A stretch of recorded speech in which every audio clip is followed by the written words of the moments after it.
Hello, everyone. Welcome to the Bang on Sales Show. My name is Mark Bangs, and I've got a very special guest today, actually, from more the operational side of things. He is very passionate about technology, but like myself, more so about how it enables better human interactions, more relevance, more personalization. So yeah, I'm really happy to have him on today. My guest today is Lucas Perret, and he is a sales operations manager at Lemlist. How you doing, Lucas?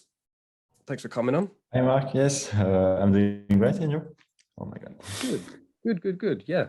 Um, so I guess to start things off, do you want to maybe just tell us a little bit about yourself, your background, and what you work on these days? Yeah, of course. So I'm okay. So I'm Lucas from France. I've been working at Lemlist like for 5 months now as a sales operation manager. That means that I am responsible for like tools, technologies, and all the processes that will support our sales team. Mhm. So like my activities will be like to make sure that our reporting are great, that all our data is sorry. Curate and yeah. Sorry, I need to okay, you will edit that, but okay, so I'm making sure that the data is great, that I suck. Yeah, well, Uh, I understand the role that data plays more and more. Um, how you use it. It's not just necessarily about building lists anymore, is it? It's about how are you leveraging that data. I mean, a lot of businesses aren't even as far as effectively scraping data and validating different data points, right? But you're going several steps further, right? Because I mean, so before we started recording, you were talking to me about how you see technology as being a major differentiator between low performing sales teams and high performing sales teams. So, to give, I mean, we'll get more into the practical side of things shortly, but could you talk a little bit about that and how, because, you've told me a little bit before about how you're enabling Lemlist, Lempire, sales team to be more effective. So, what does that look like? And, perhaps with that, where do you see some businesses maybe falling short on that? yeah, so like my goal for our sales team is to remove like as many low added value tasks as possible. Yeah. So yeah, I don't want them to focus on tasks like building their list of contacts and companies. Mhm. So with some tools, I'm automating all the process for them. Mhm. So I will detect like events on targeted companies. So for instance, I want to monitor in our target which companies are hiring salespeople right now.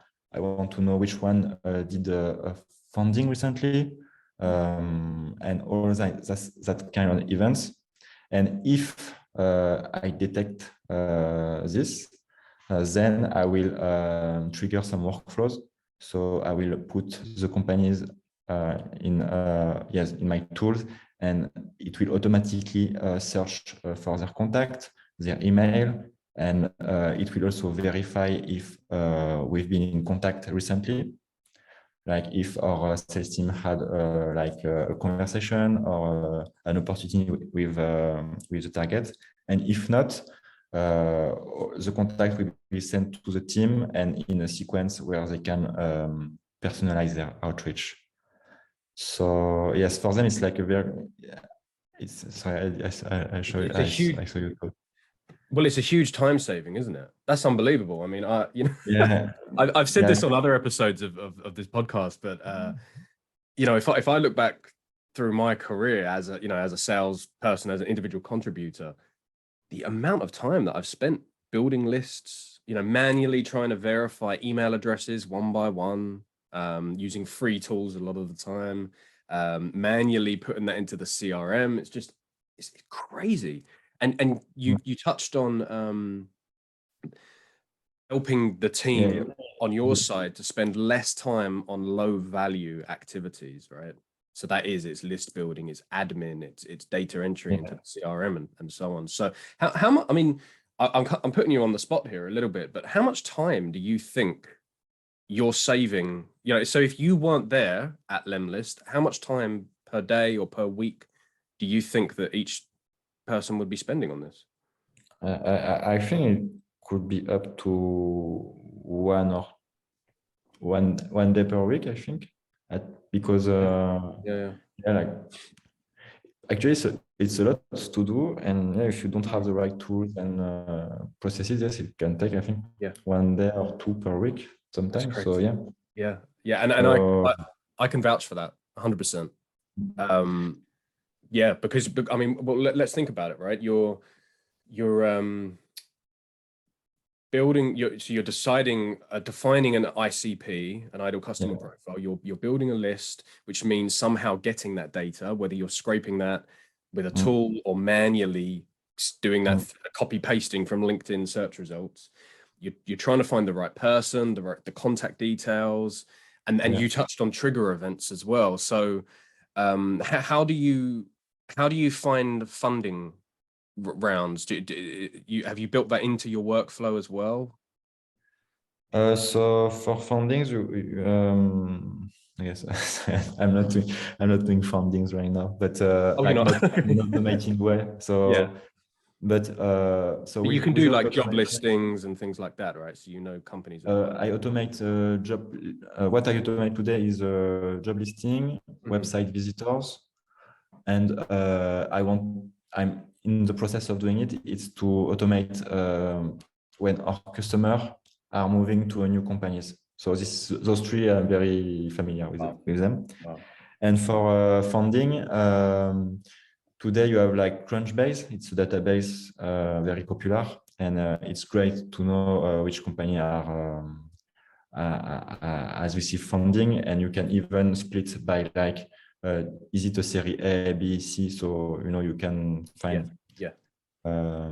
like either like new startups that are just starting, or a big scale up with a lot of budget, for instance. So you can have what you want with Crunchbase. That's crazy. It's crazy. So for anybody who's listening to this that maybe doesn't have these types of processes in place or hasn't really thought about it, think about, let's say you have a team of even a small sales to five people, right? Of let's say whether they're SDRs just booking appointments or they're all full cycle sales reps. Think about like even 1 day a week, even half a day a week each. That's 2.5, 2, 3, 4, 5 days a week saved that can then be spent on revenue generating activities. I mean, it's just unbelievable, like customer FaceTime, actually reaching out to customers. But as I understand it, it's more than just time saving, isn't it? Because a lot of companies and a lot of individual sales reps aren't actually doing the research and the personalization in the first place, are they? They just, let's say they build a list and then they just burn through it with a generic message. So I look at it as what you're doing is improving efficiency, yes, but also improving effectiveness, because you're enabling the guys and gals at Lemlist to be so much more targeted with what they do. So do you have any other comments on that, on the targeting side of things? It sounds like you kind of covered it really, because you're talking about funding or job listings, or I guess you can find the tech stack and things like that, right? Yeah, you can. Today, like, you can know like the tech stack of any company. So you could talk with companies that has like a very complementary tool with your tool. So it could be like very nice for your personalization, because usually you have to ask them, and here like you already know the information. So you could say, okay, I saw you are using this tool. My tool is integrated with yours, and with it you can save I don't know, 1 hour per day. I don't know. So yeah, you can be right away very, very targeted, and it obviously will increase your conversion rate. So yeah. Amazing. Yeah. It's amazing. It really is. So as I understand, you've got something to show us. Would you like to? I'm gonna let you share your screen. I should have done this before we started recording.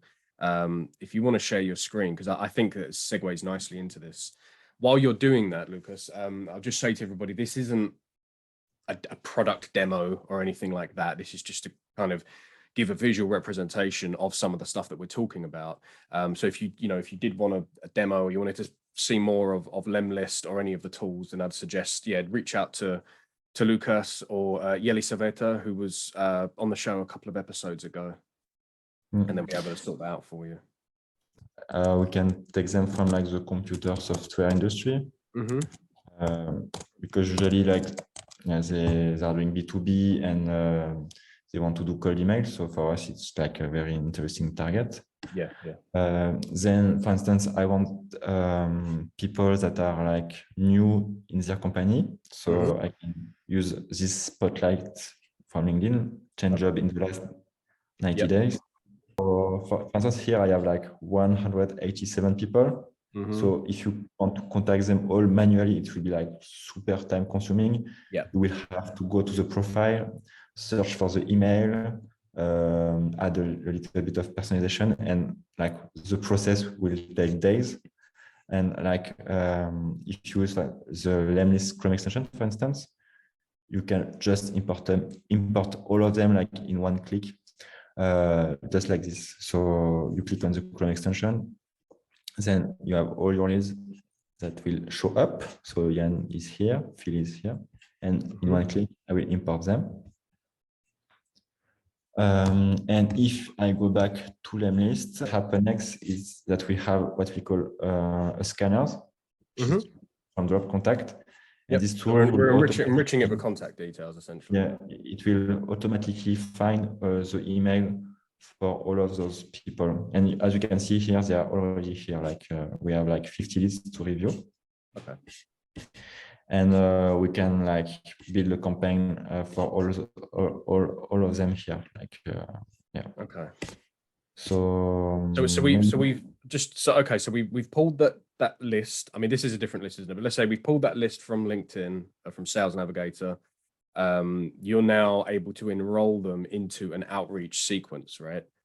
Yeah. So here they are in an outreach sequence. I can add email step. I can add a LinkedIn invite, LinkedIn message, calls. And so this is sort of the most basic kind of use case, isn't it? We're pulling a list, we're putting them into a contact sequence.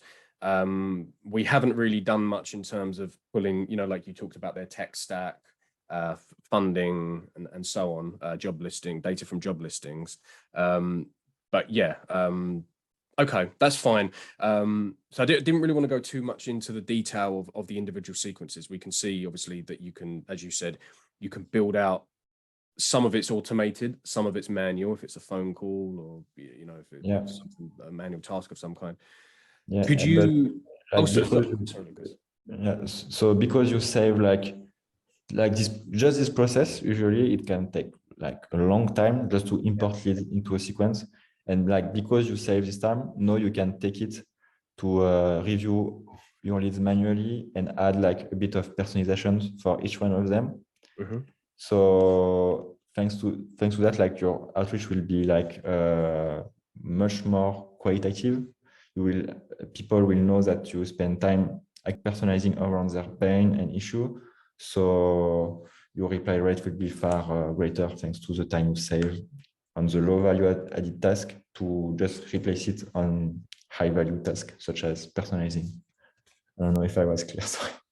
When I had Yeli on the show a couple of weeks ago, she mentioned, and we didn't really show what it looked like, but she talked about liquid syntax. Could you maybe just quickly show us what that is, what that looks like? Because I think this goes nicely into the more advanced use case, doesn't it? Yeah. So it's like liquid syntax is like a form of code, I think. And so with it, you can apply condition. And so and do like advanced personalization. So for instance, if my lead is like a salesperson, he will receive a message like, hey, I saw that you are working in your sales team. I'm saying, and you can have, if the person is in sales or if the person is in marketing, and you can build a different message automatically for those two persona. And so you can have like cool use case where you can personalize, for instance, around like personality. There is a tool called like Humantic AI, in which you can automatically find the personality type of anyone. So you, with some workflows, you can enrich it automatically. So for instance, this is the workflow. You can find your contact from HubSpot, pull the data to Humantic AI. It will output like the disc type. I don't know if you heard of it. Yeah, like disc personality Yeah. profile. I think for anybody watching or this or listening to this, you don't really need to know exactly how disc works, but essentially there are different personality types. And so Humantic AI works as a Chrome extension, and it will scan somebody's LinkedIn profile, their content and things like that, and then it will produce a set of data points like recommendations on how to communicate with them, how to reach out to them and things like that based on their disc profile, which is a proven method of personality profiling. If you want to know a little bit more about that, I did an episode with Murugapan Mayapan, who is their brand storyteller. That was, you'll have a look in the previous episodes and you'll see that. But sorry, Lucas, please go on. Yeah, no, and so yeah, so then according to the disc profile, you could just send like a different message thanks to it. So for instance, here like Yelisaveta is like from the influential type. So she likes, she's very open to other people. She likes to build relationship. So she will have a message for this kind of person. So usually, I don't know, maybe you will try to mention something cool about her, like try to, I don't know. I'm not on the sales, so I don't know what will please influential people, but anyway. Yeah. And for me, I'm more calculative, so I'm more concerned about accuracy. So maybe in my message, we will put some numbers. So we will say that with your tool, I will have a much better ROI. So these kind of things could be done with automation and this kind of workflows. And yeah, liquid syntax for it is really cool. It's So again, I'm gonna, because I understand things in layman's terms, or I'm gonna dumb it down a little bit for everybody. So what's basically happening here is Humantic AI is scanning people's LinkedIn profiles. It's throwing up a personality type, the DISC type. It could be dominant, influential, calculative, things like this, or a combination of two types. What you can then do is that will pull into Lemlist, and depending, so you'll have like essentially a bank of pre-written messages. So depending on somebody's personality type, it will send them a specific type of message. So that could be, let's say a certain personality type will respond better to a story, like a case study or something like that, or somebody's personal experience of using your product or service. But somebody like Lucas, who's more the calculative type, he would want to hear more about hard ROI figures, or time savings, cost savings, things like this, numbers, statistics, and so on. So you can build that all out with liquid syntax, as you can see here. You can basically program it all ahead of time, and it's not as complicated as it sounds. I mean, you said it's like coding, but it looks like code, yes, but then you have like an editor in which you can build it in a much more easier way. Yeah. And all it really is it's just logic. It's if this, then that. If A, then B, right? Yeah, it's like in Excel, like, or Google Sheets, it's the same. Yeah, exactly. I just think it's unbelievable, because it's one thing to to find someone's job title and have personalization. Oh, hi, I see that you're the sales manager at this company. But we're talking here about 3 or 4 layers of personalization, right down to the personality of the person. Yes, it's not always going to be 100% accurate, but it's still going to look well researched, relevant, well, you hope at least somewhat, and human, right? And it kind of ties back to what we were talking about at the start about the point of all of this. Yes, it looks very technical if you're, you open up the hood and you look, you look at the machine, what's behind it, but it's about enabling better quality and really better quantity of proper human conversations, right? Because Lucas is here doing this for the sales team at Lemlist, which means they don't have to fiddle around with building lists and all of this stuff, and they can actually have more quality conversations because they have the luxury of Lucas just saying, right, talk to this person, talk to that person, which is which is amazing. No, thank you. For instance, and I can say talk to this person because we have this insight about them. And this is probably part of why Lemlist has grown in the way that it has, right? As a business, Lemlist has bootstrapped its way to, I think, probably 15 million now, I believe. Which is awesome. And yes, I understand these processes probably weren't there from day one, but it's the openness and adaptability and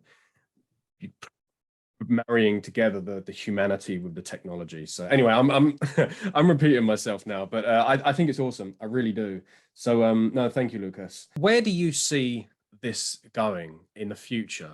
Because I really think that over the next, whether it's 5, 10, 20 years, the sales and marketing is going to change, where I think in a lot of businesses, they're very siloed, they're very cut off from one another, and they don't work together, especially not in the way that you do. So I think in the future, we'll see teams becoming more of a combination of sales, marketing, the data that you're talking about, and naturally there's an IT function there to support all of that. What do you think on that? Marketing and sales will join their power. And I think it's already changing a lot. Like you can see that more and more sales reps are communicating on LinkedIn, sharing their knowledge, sharing their experiences, and like developing the relationship.